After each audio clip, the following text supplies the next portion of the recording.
Ladies and gentlemen, boys and girls, if you're watching, obviously you're a hockey fan or else you wouldn't be at HockeyBarn.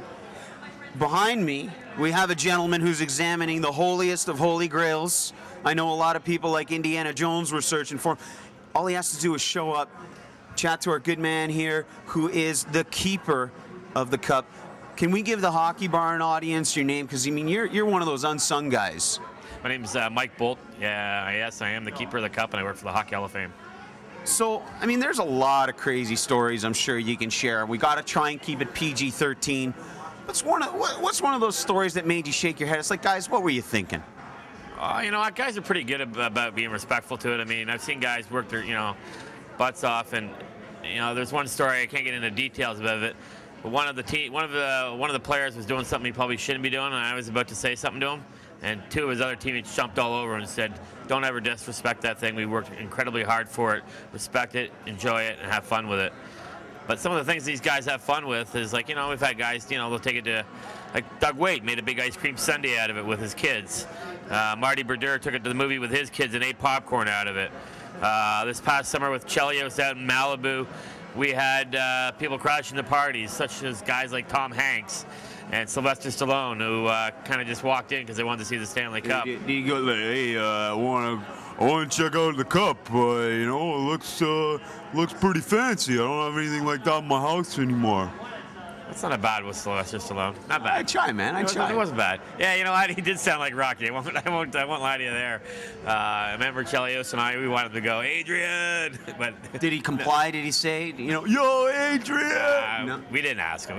That'd be cool. That'd be tacky. But he was thrilled, and so was Tom Hanks. Like, Tom Hanks was a mile and a half down the beach, and he had heard the cup was at this party, and he was really curious to see it because he's a big hockey fan, and walked down, and he was like fans are with him about the cup. He was in awe and kind of giddy and just couldn't believe he was that close to it. So that was neat to see. Now I have a very interesting question. I've had this debate with a lot of hockey fans out there, and I'm one of the guys who are on the one side of the fence. It's like, if you have not participated on the ice directly to win the cup, you don't have the right to hoist it over your head. What's your take on that? I 100% agree with you. I mean, there are people out there that probably have lifted it up over their head, but I truly believe you have to be a winner lifted over your head. You have to earn the right, as I like to say. I mean, I've had it in my house, my hotel room. I can do it any day I want, lift it over my head. I will not do it. I truly, truly believe you have to earn the right and respect that fact, both for guys that have won it and for guys that haven't won it. Yeah, I'm going to pull out another impression for you. You hear that, kids out there? You don't win the cup, you don't get to hoist it over your head. Sorry, I had to throw grapes in there. Just felt compelled. Was that grapes? No. Your Stallone was better. My Stallone was a little better, wasn't it, huh? No, I feel strongly about that too. I'm like, I didn't earn this cup. I mean, I worked in PR. What did I do? I said, oh yeah, your family can come watch the game. So does it kind of chafe you a little bit seeing some pictures of guys who weren't on the ice, were as distant as it could be down the line, but still took a little liberty here and there?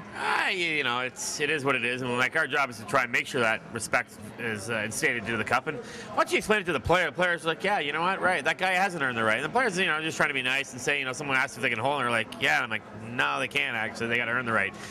Touching it's one thing, but holding it above the head, just that's where you draw the line. Yeah, this is the only trophy in professional sports that is as fan-friendly as it is. Here we are up at York University today, and the fans are able to come up and get a picture with it, touch it, meet two legends here, and you won't get that with the Vince Lombardi, which is the NFL or the World Series. They may travel around a little bit in their market, like where it's won, but you don't get to have the fan interaction that the Stanley Cup does. So that's what's so neat about it. There are very few cups actually like that, or trophies like that, because I mean, the World Series, they have an individual trophy. It stays in Toronto if they've won it, and they make a new one each year. Same thing with the Vince Lombardi trophy. So I mean, this is one of the more unique championship trophies out there, bar none. Oh, without a doubt. It's the oldest trophy in professional sports, 117 years old, and you get your name on it, and you can drink out of it. So you can't drink out of the World Series. You'll poke your eye out with one of those flags.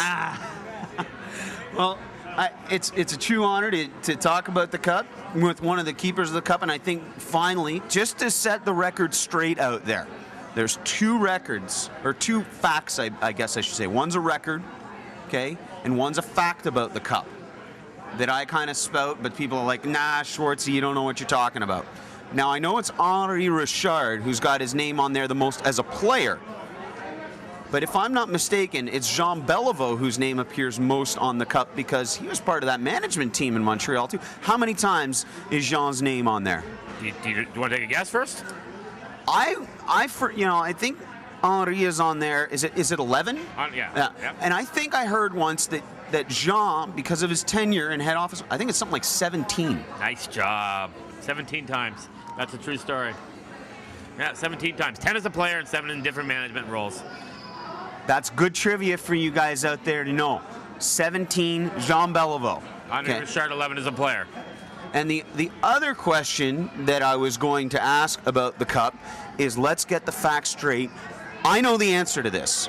How many Stanley Cups are there? Well, this is the one behind us, is the one that's going on the ice this year. This is the official Stanley Cup, the presentation as we like to call it. The original bowl that Lord Stanley donated is in the Hockey Hall of Fame in Toronto, behind glass. And then there's a second version also at the Hockey Hall of Fame that's on display when this one's away. This one was actually on display up until yesterday at the Hall of Fame. And this will now be on the road probably right till the end of the finals. And then, of course, we'll be with the winning team all summer. But this is the official one, and we only travel the official one outside of the Hockey Hall of Fame. So for the record, there are 3 Stanley Cups. There is what is referred to as the replica. Yeah, the replica, yeah. There is the real deal, what Lord Stanley of Preston originally presented. Just the bowl. Just the bowl. The actual bowl came off of this trophy in the mid-'60s. The original bowl came off of here. They wanted to preserve it in the Hall of Fame for historical reasons, and that's why it's on display at the Hall of Fame. And they take the strips off every year now and put it up in the every 13 wins. Every 13 years. Oh. Yeah, same, well, 13 wins. So this ring is going to come off in actually now 10 years because we've got 9 years left in the bottom, and move everything out and put a new ring on the bottom. The longest you can be on the cup is 65 years. The shortest is 52 years before your name is retired into the Hall of Fame. Now, because Lord Stanley himself cannot say this, can we get this from you? Okay, on behalf of the Stanley Cup, this is HockeyBarn.com, where hockey hits the net, and let's give a little pose with the greatest trophy in the history of hockey. Give her to me. Give me that line. Give me that line. On behalf of Lord Stanley. On behalf of Lord Stanley, you're watching the HockeyBarn.com, where hockey lives. Hits the net, man. Hits the net. Okay.